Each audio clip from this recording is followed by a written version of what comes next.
We are in the Sidra of Yosef, and in the Sidra of Yosef, we're finally reaching a very climatic moment in the parasha.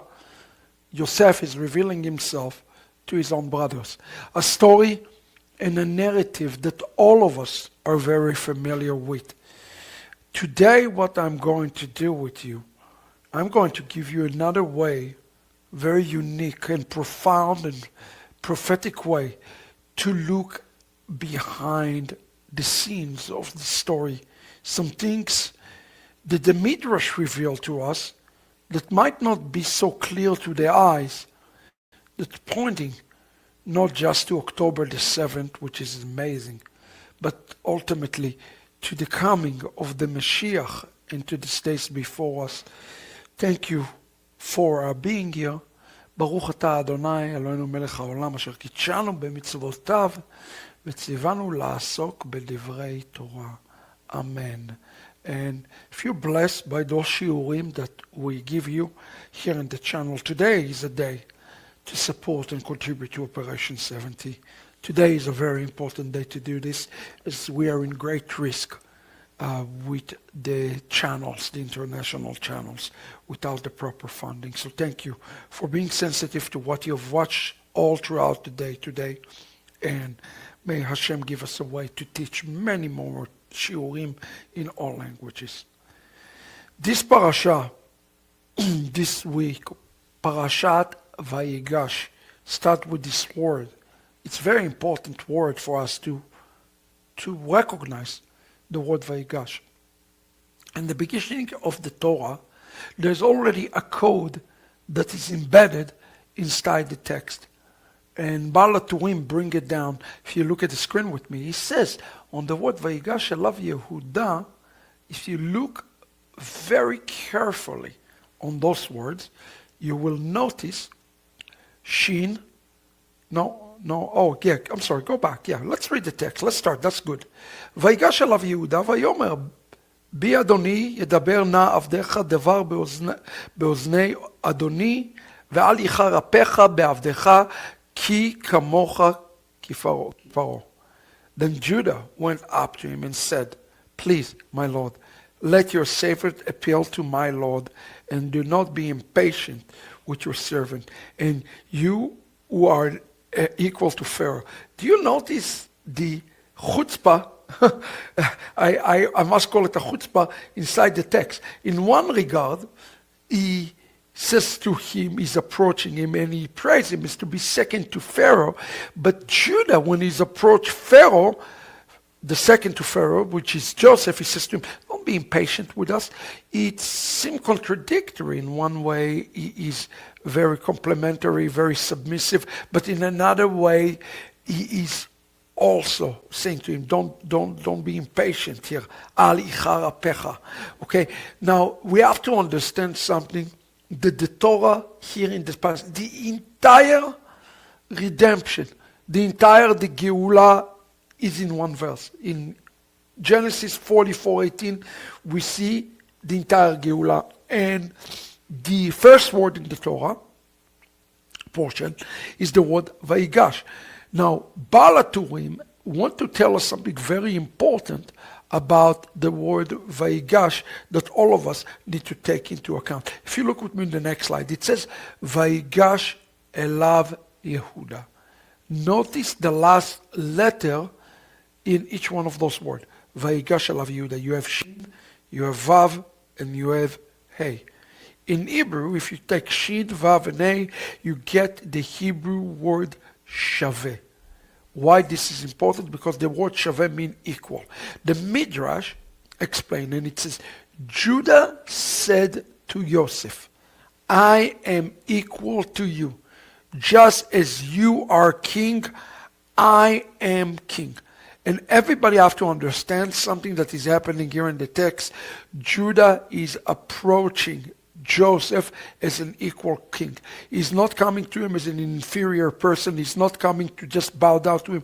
He comes to him and he gets face to face with him because he's about to wrestle and fight for Ben-Yamin. This is something very important. And as a matter of fact, the Midrash called Yehuda the prince, and he called Judah the prince, and they connected it. So make yourself a note that Genesis 44:18 is as a cross-reference that is found in Psalm chapter 48, verse 5. Let's read it together. It says, Ki hine amelachim noadu avru yachdav. See, the king joined forces, they advanced together. Friends, what is the Haftarah today? The Haftarah today is the book of Ezekiel. You heard Jackson reading a little while ago the book of Ezekiel, where there is a vision of two sticks that are coming together for unification. The Geulah, the redemption, is dependent upon those two sticks that are going to have to come together. The redemption is dependent upon this unification. And today I want to speak to you about a vision as we finish 2025. As you saw the amazing report that I have given you this morning, the vision for unification, and where is it that you fit into this story? There are two aspects into unification. Believe it or not, in order to unify, one have to go through a conflict.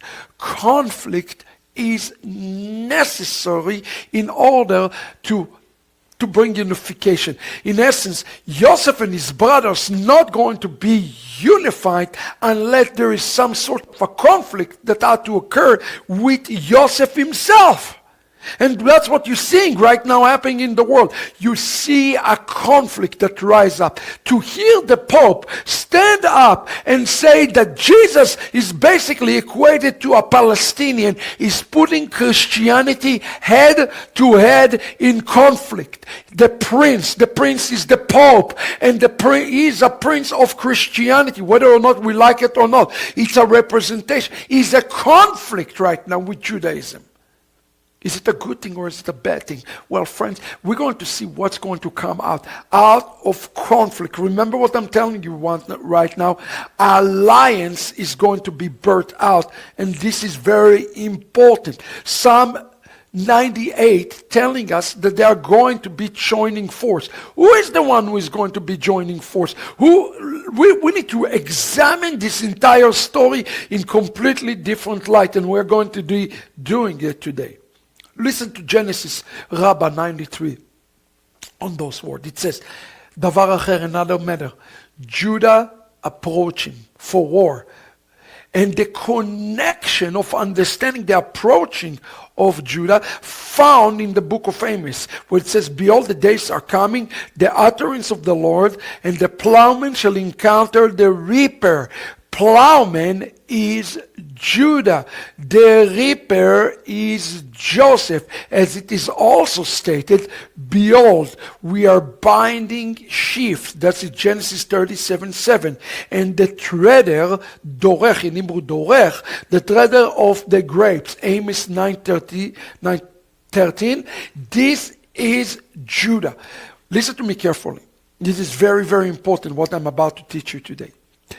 The relationship between Judah and Joseph can be understood from the relationship between the one who have to be doing a plowing and the one who is reaping.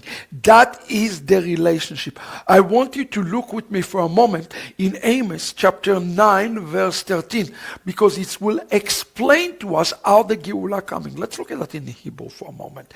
But before we actually look at that in Hebrew, you have to understand that all the Mefarshanim, all the commentators explain to us that the relationship between Judah and Joseph is the relationship that is the key for the final redemption. The key for the final redemption. It says here, I was reading just a minute ago, Hine Yosef HaTzadik hu siman laGeula. Joseph and the final, V'harashat Vayigash, is a sign for the final redemption. What we have before us here, friends, in this Torah portion, is a sign for the final redemption, a blueprint for the final redemption. Let's look at that for a second together. Amos chapter 9 verse 13. It says here in the text, Behold, days are coming. Hine yamim ba'im. Every time you see in the text yamim ba'im, so said the Lord, you know it's talking about the days of the coming of the Mashiach. Now look at the word here in the text. What is it says? And the plower shall meet the reaper. No, it doesn't say the plower shall meet the reaper. If you look carefully with me in the Hebrew, you will notice that the word that is used in Hebrew is the word Nigash. What parasha we are in? Parashat Nigash. Do you follow it? You follow the connection? The Gizra Shava, the connection between Amos 9:13 to Genesis 44:18 is this one word, Nigash. That's why the rabbi connected Nigash here to Judah and Joseph.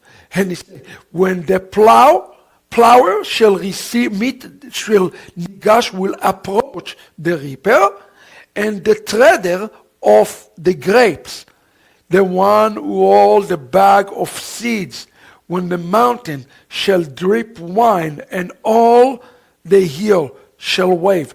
Remember what it says in Amos, in Isaiah chapter 9, friends. In Isaiah 63, they asked the Messiah, why are your clothes are ruddy?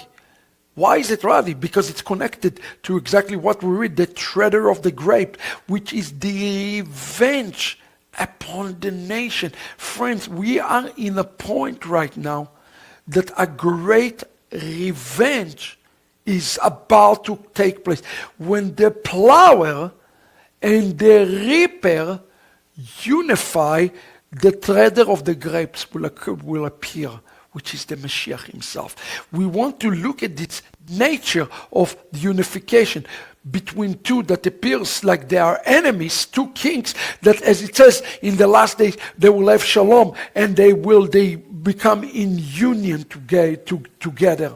And this is the vision that all of us have to look forward. I want to bring you today, now that you understand how Nigash related to the days, the last days, I want to bring you, if you look at the next slide, a very special a commentary from Rabbi Shlomo Rabinovich HaKohen in a very famous book that he wrote. He is part of Hasidut. He is the founder of Hasidut Radmask. That's a Hasidut out of Poland that started in the early 1800s. And Rabbi Shlomo wrote this very famous book that is called Tiferet Shlomo, which has to do with one thing. The book, well, not one thing, but he was fascinated with Mashiach ben Yosef, with Yosef HaTzadik, as he called him. And he wrote many, many parallels around Yosef HaTzadik for us to interpret and understand on the topic of Geula. I woke up in the middle of the night and I literally translated to you, paraphrasing some cases, word for word, what he says.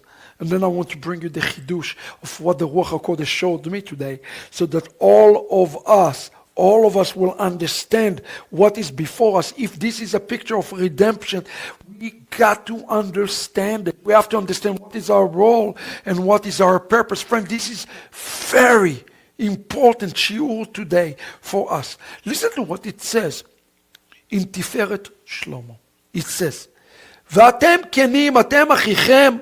What is that is about? Listen to this. We are to pay attention to the great idea that our commentators addressed. Why did Yosef did not tell his father that he is alive? And if he is the ruler over the entire land of Egypt? He was unable to do so. Listen carefully. He was unable to do so because of the Ben.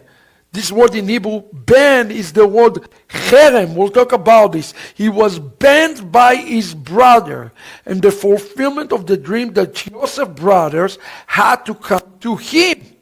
But when the brothers came to him, he had to confess right away in order to resurrect the spirit of his elderly father. What need did he had for Ben-Yamin to came to see Joseph first in Egypt? Brothers and sisters, the entire story of Geula here in the text is missed all together. Let me tell you who is the ace that is held back. That is the key for the entire Geula. Tiferet Shlomo assessed the point that all of the Geula is not dependent only upon Yehuda's action toward Yosef, but it's dependent upon Ben-Yamin. But he really, since he had the dream and he had the vision and all of those things, we have to understand that the moment, listen to me, the moment that the brothers came to Yosef, the Geula took place, right place. He had to resurrect Yaakov, whose name is Israel. In essence, there is something that has to happen in order for Yeshua or Yosef, as we'll look about this in a minute, whether or not it's Yeshua or not, we'll talk about this in a minute. We'll just call him Yosef for right now. For Yosef to reveal himself. And the key player here is Ben-Yamin. Is in Ben-Yamin. And I want you to look at the portrait of Ben-Yamin in the context of not Sacharit Hayamim, of what is happening right now in the world. Tiferet Shlomo continue. And I read, next slide. He said, it is already known in the Holy Zohar, listen carefully, and in our holy books, that the entire matter of the selling of Yosef is a remes for the exalted and terrible secret. This secret is related to the matter of the exile of Yosef to Egypt and his confession to his own brothers. The entire story is the remes, the clue about the final exile and the final redemption which we all await. Stop right there. He is telling us something that is so important. He's telling us that the entire ordeal, the entire story, the entire thing we're going through is a picture of the final coming of the Mashiach. Make yourself a note in your mind that the story of Nigash about the plower and the reaper and all of those things is a story for all of us today. So we have to ask ourselves the question, who is who in the story? Who is Joseph? Everybody, if I ask you right now the question, because you're going to be shocked today, who is Joseph in the story? Who is Yehuda in the story? Who is Ben-Yamin in the story? Those will be a shock for us when we understood it through the pages of Hasidut. And today I really want you to go deeper with me to understand it. So he's saying here, the secret is related to the matter of Joseph in Egypt and the confession to his brother, and the entire story is a remes for the final exile and the final redemption which we are awaiting. Listen to that, this is important.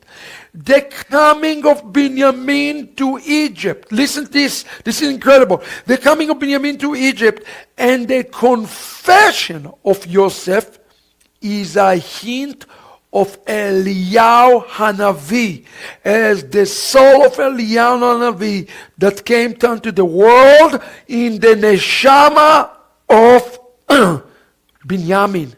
As it is written, I will send you today Elijah the prophet before the day of the Lord. Malachi 3. Similar, Ben-Yamin had to come to Egypt before the revelation of Joseph. If Joseph represents the Mashiach, Tiferet Shlomo make the point that Ben-Yamin represent the coming of Eliyahu Hanavi. I bet you never heard that one before. This is amazing for us to understand. Ben-Yamin had to come down to Egypt in order for Yosef to reveal himself. So Are you telling me that another Eliyahu Hanavi has to come? Wait. We're going to get there. But I want to establish with you a couple of important points from Tiferet Shlomo today. Number one, Ben-Yamin represents the spirit of Eliyahu. Number two, he had to go down to Egypt. Number three, without Ben-Yamin, there is no revelation of the Mashiach, who is Yosef. Are you with me?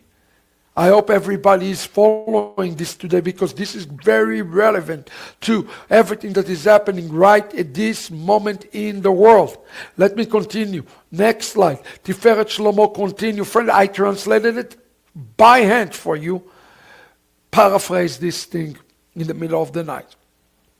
It is already known in the Holy Zohar and the Holy books, okay? Listen, let me make sure listen to this. This is very important. I already read this to you. The next verse. Joseph, I already read it to you. Listen to this. Here we go.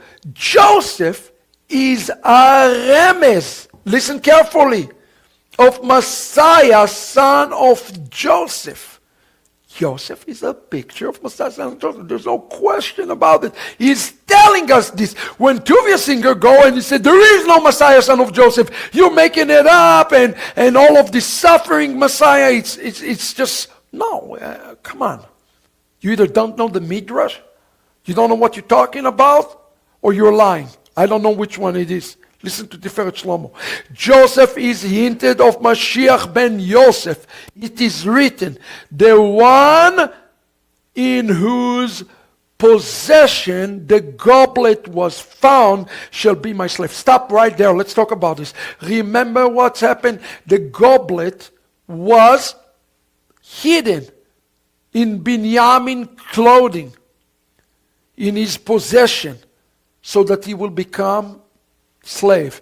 Joseph is setting up the brothers. Do you notice something? The same thing that happened to Joseph is happened to Ben-Yamin. This is something amazing. Look at what he's saying here to us, brothers and sisters. The Hebrew word for goblet is the word in the text Hagavia. What is the value, brothers and sisters, of the word Gavia, Hagavia in Hebrew? The value of the word Hagavia in Hebrew is the letter Tzadik. And Tzadik, the word Tzadik, is one of the names of Yosef. Is one of the names of Yosef. He called Yosef a tzaddik. So you say, Rabbi Shapira, you're confusing me. You said that Ben-Yamin, he's called Eliyahu. Now you're telling me that Ben-Yamin is called Yosef? That is exactly what I am telling you today. Listen to this. The reason, he says, is because Ben-Yamin is a substitution. Listen, it's incredible. Substitution, tzaddik, a replacement for Yosef. Meaning, he is the foundation found in Yaakov, Yesod, as it's stated here at the generation. As it says there, here are the generation of Yaakov, Yosef. Yaakov connected to Yosef, Yosef connected to Yaakov, Ben-Yamin connected to Yaakov, Yaakov connected to Yosef, and Yosef and Ben-Yamin are the same person. What I am trying to tell you today is the fact of the matter is Ben-Yamin and Yosef represent the same entity, which is incredible. The goblet, or in Hebrew, Gavia in his hands, carried the letter Yod. The word Gavia have the letter Yod. The letter Yod is the letter of the Yesod. Yesod is Yosef. You see, this is important. He says here, he will be to me my servant. Remember what Joseph said? He will be to me my servant. It is an hint of the future, as it's stated in that day, the Lord will be one. He will be the servant. Who is the one who is called the servant? The servant is one of the pictures of the Mashiach. The Messiah in Isaiah 52:13 called the servant, behold, my servant will prosper. He will be exalted and he will be lifted very, very high. Are you notice that? He is called the servant of the Lord. Joseph is the servant of the Lord, and Benjamin is the servant of the Lord. Who is Joseph and who is Benjamin? They are one in the same. Messiah ben Yosef and Messiah son of David are one in the same. I hope it's going to start to connect the dots for everybody today. Because Benjamin represents Ben Yosef.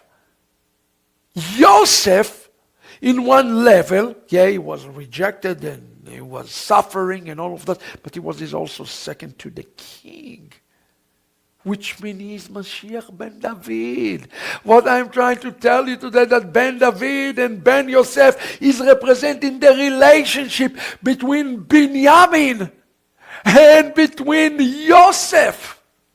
What does the word Ben-Yamin mean? The son of the right. What is it says? That the Mashiach is sitting on the right side of the Father. Are you with me here? This is incredible. And Yosef and Ben-Yamin, all the time people ask me, what's the relationship between Ben Yosef and Ben David? Well, guess what? They are twin. They are twin. And I want to show you something incredible that is found in this Torah, the Tiferet Shlomo coming down. I hope it start to connect to you today, what I am telling you, because this is the task before us. It says the following, listen to Tiferet Shlomo. It says, it is also written in our Sidra, in Genesis 44:15. Yosef said to them, remember, he's talking to them. He said, what is the deed that you have done? Do you not know what a man like me, that a man like me practice divination? The term in Hebrew that is used by Yosef in the text is the word Nachash, Yenachesh. Do you notice what the word that Joseph is used to describe himself? He used the word Nachash. And here Tiferet Shlomo is pointing the way for us. The word Nachash is the equivalent snake, is in Gematria equal to 358, which is the same word as the word Mashiach. Joseph specified himself as Mashiach. But Joseph's words here, excuse me, Joseph's word, men like me, look what he says in Tiferet Shlomo, speak of Mashiach. It is called Nachash ben Yosef, meaning Mashiach ben Yosef, which is the Mashiach.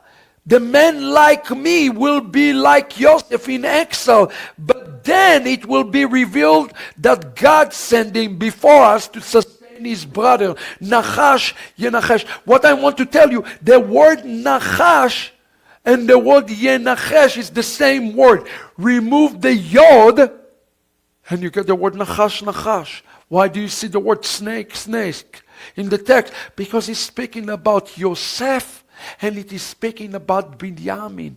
What is the distinction between Yosef and Ben-Yamin? There is none.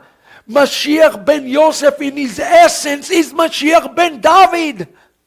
The idea that we get two different Mashiachim that are not related to each other, are not connected to each other. Or maybe, as it says in the Gemara, that we receive one Mashiach when we are married and another one if we are naughty. That doesn't hold here either. We have two Messiah, Ben Yosef and Ben David. And they are twins. They are mirror of one another. And that is exactly what Joseph is doing. He's making the path of Ben David of Ben-Yamin becoming his own path. He wants him to endure the same thing that he is enduring. Why? Because it is one Messiah. We have to understand it. This is amazing. Nigash, Yenachesh is the two names of Yosef and Ben-Yamin. And here he is putting the blame on Ben-Yamin. He is falsely charged. He is falsely accused. Why? Why is it needed? Because we need the plower before we need the reaper. You follow what I'm saying? Even Maimonides says that Yeshua came to the world to prepare the way. Yeshua came to the world to be the plower. He did not came to the world to be the reaper. The reaper is yet to come. The reaper is Ben David. But what I'm saying to you today, what I wanted to see in the text, that Ben David and Ben Yosef are the same. They have the same essence. But Ben-Yamin somehow have to be redeemed.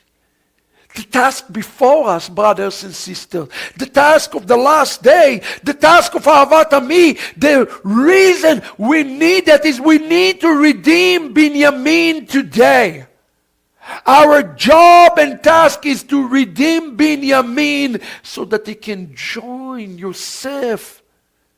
Yosef represents the Bechina of the king, the level of the kingship, which is Ben David. Are you following what I'm telling you today?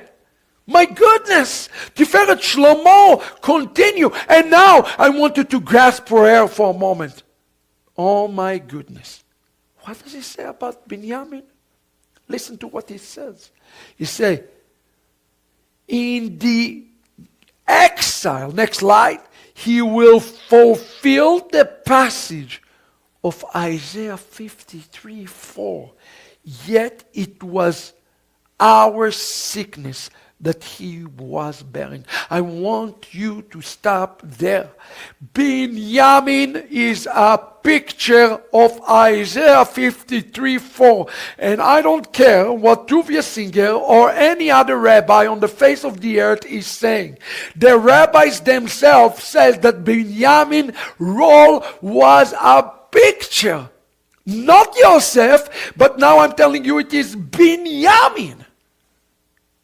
His task and his role and his goal was to bear the sickness of the brothers. And I want you to think about what I am telling you this. If he wasn't captured, if he wasn't suffering, the brothers would not have had the opportunity to make the tikkun. The suffering Messiah here is not just Yosef, it is also Ben-Yamin.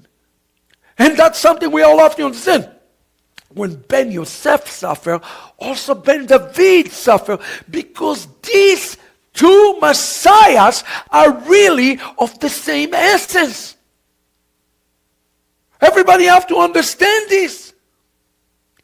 When he's exiled, when he's separated from Yosef, Ben Yosef and Ben David are looking today to reconcile. And in a moment we'll see how the reconciliation takes place.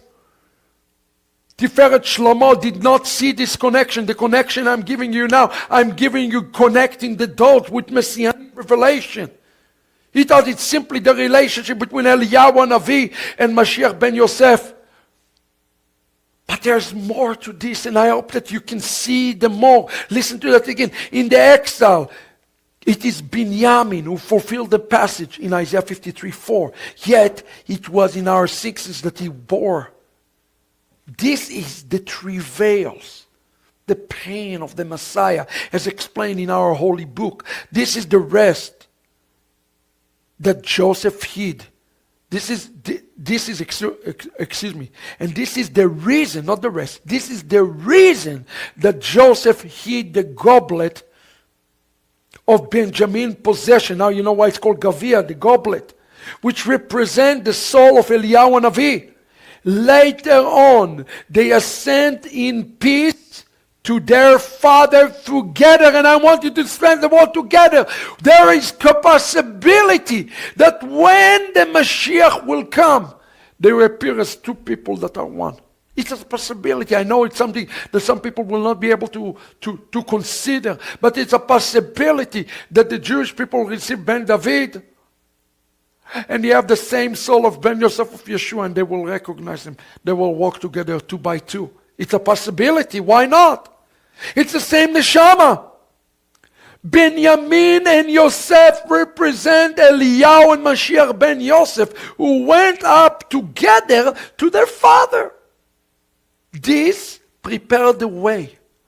Judah approach, which is the Mashiach ben David, that come from the tribe of Yehuda. Messiah, son of Joseph, is the tikkun of the Yesod of Joseph of the world. And Messiah, son of David, will make a tikkun for the Sfirot of the kingdom, which is the name of Adonai, represent the establishment of the temple by Mashiach ben David. What does that mean in a simple language? The simple language means that there have to be partnership. Somehow, in order to redeem, there is a third piece to this equation. And the third piece to this equation is whoever going to deliver Ben-Yamin. You see, the one who deliver Ben-Yamin really empower Joseph. Are you following that? Empower Joseph to reveal himself. Joseph, in this point, is a picture of Mashiach ben David. He's a king. He's a ruler. In essence, there is a third party here. It's Yehuda, who has a job, and his job is to bring deliverance and tikkun to Ben-Yamin. What is it? The tikkun is not a tikkun just to yourself. The tikkun is tikkun to Ben-Yamin. I want you to understand what I'm telling you today. Today, the role and the responsibility that each and every one of us possess is a responsibility of redemption of Ben-Yamin. He didn't take a goblet. He is not a Palestinian. He is not from Gaza. He is not a stealer. He did not hate the Jewish people. Are you following this today? It is important. The tikkun of Yehuda is the tikkun that we have to do in the world right now for Yeshua's name. And the tikkun of Yeshua is the tikkun of Ben-Yamin right now. Because this tikkun of the Ben-Yamin is waking up the heavens for Mashiach ben David to come and join Mashiach ben Yosef, revealing himself. They are in the same essence. Please don't get confused today. Today is not a day to confusion. It's a day for clarity today. He is suffering right now. Just as he said. He says in the Torah portion this week, when you're suffering, I'm suffering. When you go down, I go down. When you come up, I come up. He said it. It's in our portion this week. I spoke about this today, this week in Reka B'Ivrit. His name is being tarnished right now by Christians. Let me tell you something. The name of Ben-Yamin, the name of Yeshua is being tarnished. His reputation is being destroyed. And everything about him is all anti-Jewish before us.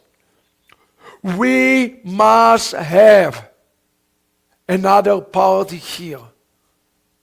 A Jew inwardly. What did Paul says in Romans 2? There will be those of us who will be Jewish people inwardly. What does it mean to be Jewish people inwardly? It means you fight for Ben-Yamin, you fight for Yeshua. I'm not putting this video on Christmas Day because I am trying to irritate Christians. I'm putting it because I'm appalled that Christians can actually believe that Jesus is a Palestinian. Did you see the Times Square picture? Did you see that? No. He's Jewish. Everything about him is Jewish. He practiced Judaism. He celebrated Hanukkah. What the heck are you talking about? He observed kashrut, Shabbat, Chagim, Moadim, written to tradition, oral tradition. He have kept it all, every jot, every tittle. He warned us not to pass one jot and one tittle. The disciples were all Jewish. They live Jewish. They breathe Jewish. They eat Jewish. What are you talking about? There has to be a unification of the redemption of Ben-Yamin. You want to know who the Ben-Yamin is?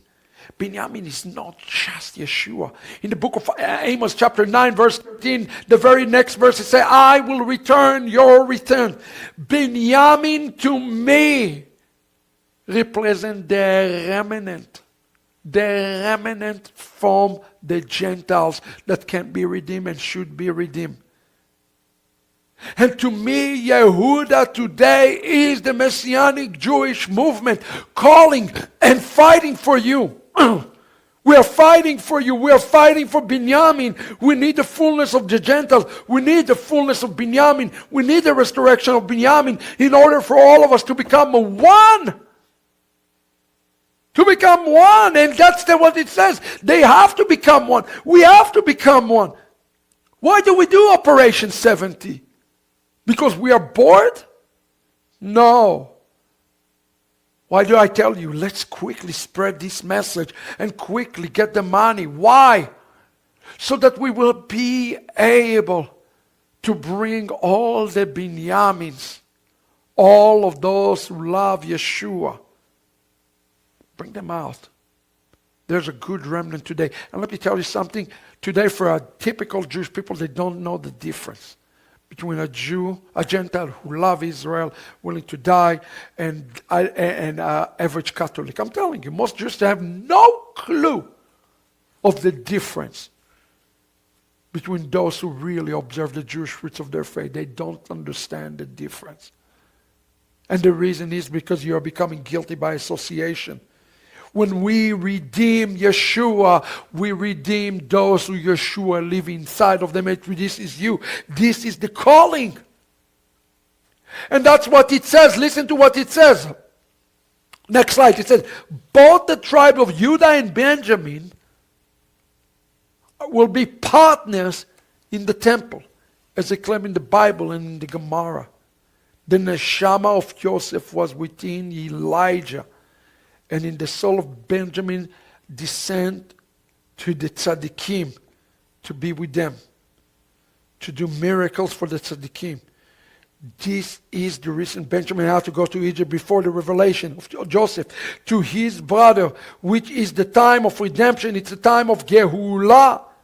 Benjamin had to go.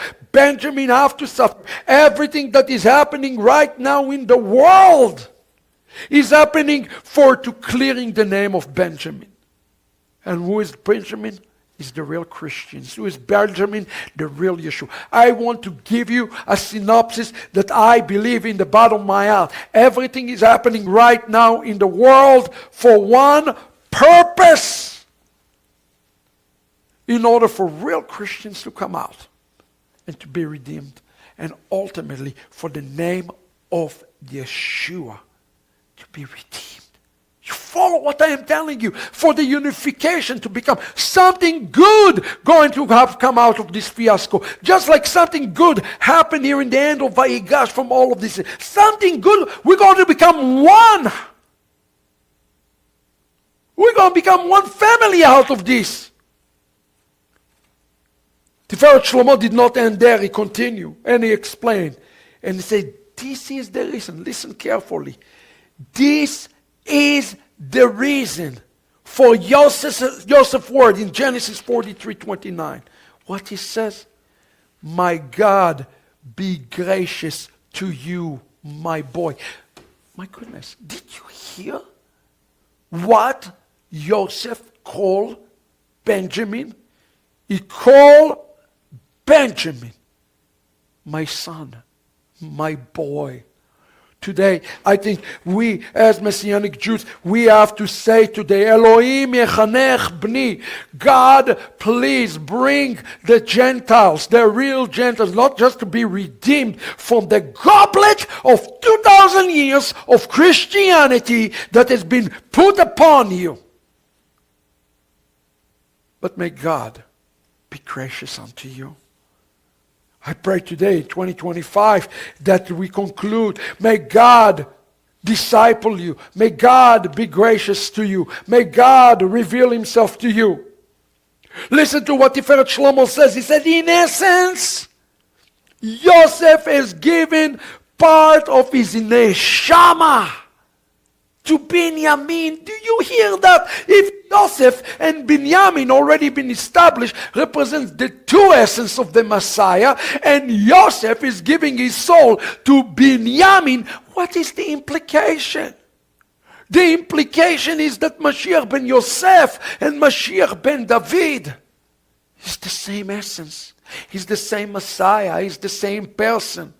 And maybe on one left, Ben Yosef and Ben David represent the two Messiah, but in another left, Yosef represent the rulers, the Jewish people. The Jewish people are going to be ruling. The Jewish people are going to be ruling this entire world. It's true. I know people don't know it, want that. But what about you? Well, you become co-heirs. Isn't it says so in the Brit HaChadashah? You become co-heirs. That's exactly what happened. A piece of the Jewish DNA is coming to Ben-Yamin, to the redeemed Ben-Yamin. It's coming to you. Don't be afraid. Hallelujah. It's coming to you. You're going to be part of this. And it's amazing to understand. It's Ben Yosef and Ben David, one Messiah, but it's a Jew and a Gentile who are unifying together. But why the revelation is not ending there? I am contending right now, and I'm about to prove it to you. And I'm telling you something. If you have not read the Romans 11 book, Rivka Remnant, Milchemet HaEmunah Kamina pre-ordered, you're missing your purpose. The purpose is to find a piece of the neshama of Joseph, a Jewish neshama, and put it inside you. This is going to redeem you. I'm telling you something, it's going to redeem you. Finding the Jewish DNA is going to be redeeming to you. You're being redeemed, Yeshua is being redeemed, and Joseph, the Jewish people, are going to be redeemed. What does it have to do with October the 7th? I saw it this morning, and my jaw dropped. I don't know how I saw it. I saw it. See, people who don't believe that the Talmud is also have much from the Lord in the... I'm not saying it's all scripture, it's not, but it is full of holiness. Full of it. I want you to listen carefully to what Tiferet Shlomo says in the Gemara about this, now that you understand. A piece of the soul of Ben-Yamin, he's found inside Joseph, give it to him. He said, here you go, I give you a piece of the soul. Ask today a piece of a Jewish soul to come upon you. They need us Jewish soul. The Gentile need today to find the Jewish soul. Listen to what it says, the relationship between Ben-Yamin and Joseph. It says the following. Tiferet Shlomo says, similarly, it is parallel to the relationship between Mordechai and Esther, Ben Yosef and Ben David. They are one. And it is hinted in the story of Bava Batra, 11a, of somebody who is called Ben-Yamin HaTzadik, incredible, who took a place of Yosef to build a house, resurrected the seven sons, revived the Shekinah, and with 7 pillars, chesed, from 7 pillars from grace all the way to the kingdom. Are you ready? Are you ready for this? Pay close attention, brothers and sisters. Pay attention to the number 7. It is not a coincidence that we have experienced what we experienced in October the 7th. Bava Batra tells us a story about Ben-Yamin. This is a prophetic, I believe it's a spirit of prophecy upon this story. Listen to this. It says, Bava Batra, the following was said about Ben-Yamin, the righteous. who was appointed supervisor over the charity fund. Once, a woman came before him during the days of drought and said to him, "My master, sustain me." He said to her, "I swear by the temple service that there is nothing left in charity fund." She said to him, "My master, if you do not sustain me, a woman and her 7 sons will die." He arose and sustained her with his own fund. After some time he fell deathly ill. He was dying. He was dead. The angels said to the Holy One, "Blessed be he, Master of the universe. You said that anyone who preserves a single life in Israel, it is as regarding as is present, is saved the entire world. Should then Ben-Yamin the righteous, who saved a woman and 7 sons, die after the few years, still in his youth?" They immediately tore up his sentence. Our sages thought God added 21 years of his life. Ben-Yamin was resurrected from the dead. Does that sound like somebody that we know that have been resurrected from the dead? It is a picture, of course, of Yeshua, who have been resurrected from the dead for giving himself up. What an amazing story in the Gemara that help us to understand who is Yeshua. And Ben-Yamin been falsely accused. But now, he needs to be resurrected, but this time he's resurrected as Joseph. He's being resurrected as the Mashiach. And we need Yehuda to rise up today to fight, Vayigash, to fight for him. And how many people have been resurrected? 7. When is October the 7th happen? 7. What does it says in Isaiah 4:1? Now you will see the connection to October the 7th as well. With the 7 it says, and in that day, 7 women will take a hold of one man, saying, "We will eat your food and our own food. We will wear our own clothes. Only let us be called by your name. Take away our disgrace." Saints, I want you to hear in the Gemara, it's talking about the 7 grooms. In Isaiah 4:1, he's speaking about the 7 brides. It's all pointing to October the 7th. And I wanted to tell you what is happening in October the 7th. The final resurrection of Ben-Yamin has become the final resurrection, the final appearance before Yeshua, who is Ben-Yamin, the one who took the sins upon himself, as we saw, the one who has been falsely accused. It's begun. And the only thing that is missing right now from the world, brothers and sisters, is the arrival of Judah. I believe that today he have called you to be this Judah. If Joseph is the Jewish people and Ben-Yamin represent the remnant, what do you think the enemy trying to take Ben-Yamin? We have to find the root again of the Yesod. It's a test. And we're being tested right now. And we have to fight for this. We have to go to war today. We have to fight for Ben-Yamin. Fight for the identity of Yeshua. Fight for Christians. It's all one in the same, because without this unification, how will Joseph reveal himself? How will Joseph reveal himself without those things? You see, in the text here, in the story, it says that when Joseph revealed himself, he was crying. And he says that their brothers could not handle the crying. You know what the Chazal said about this? They said, "Woe to those who will be here on the day of lament of the Mashiach." We will not be able to stand as brothers and sisters.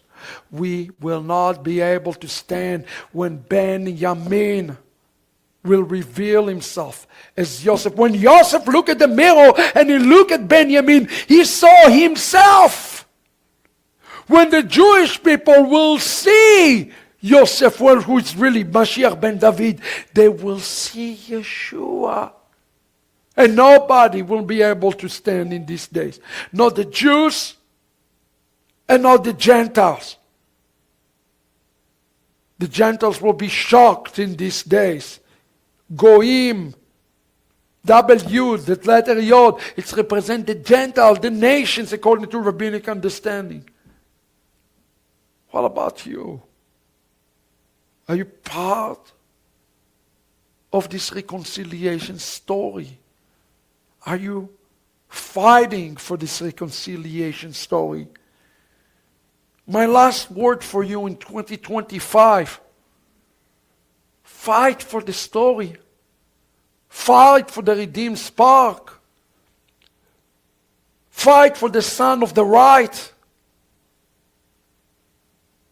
Yes, it might cost you.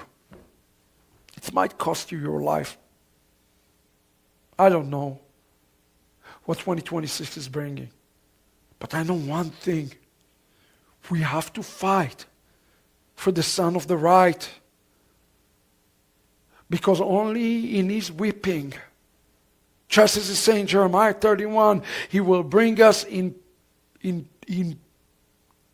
tears and in supplication. Only through his tears we can be redeemed.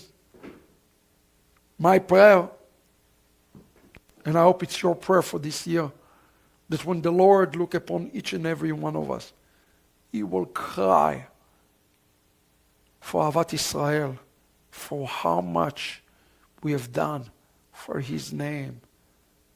And as he said, whatever you've done to me, you've done to the least. Whatever you've done to the other Ben-Yamins. Don't condemn. Fight. Fight with the belt and the sword of the truth.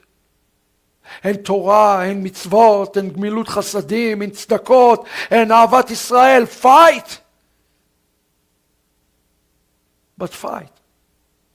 And make sure that this battle is a battle that's going to bring back the neshama of Yosef to the neshama of Ben-Yamin, a small piece.